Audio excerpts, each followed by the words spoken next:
D. Nauna ang D. Okay. Bago tayo magtanong, may 1,000 pesos load na agad from TM and Globe. At cash, dala ni Seda. Oy. 2,000 agad, oh. 2,000 pesos.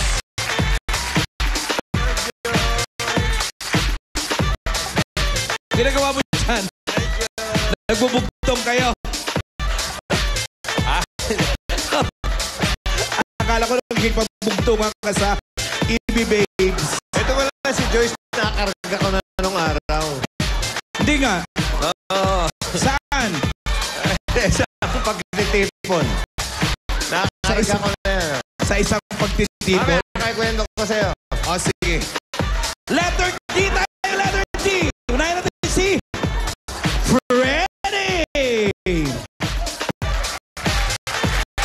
D tayo, Freddy. Halika na rito.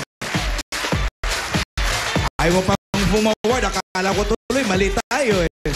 O, sayaw muna. Hataw muna. Lukaw manak.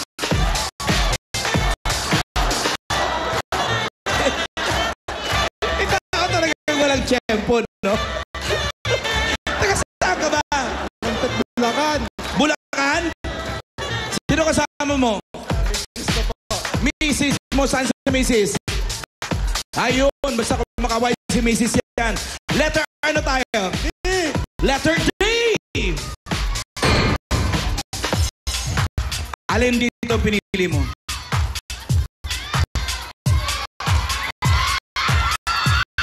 Yo. Ano kaguluhan yan, Hey Jude? Ang blue na pinili mo ay tungkol sa kanta. Mahilig ka ba kumanta? Hindi po.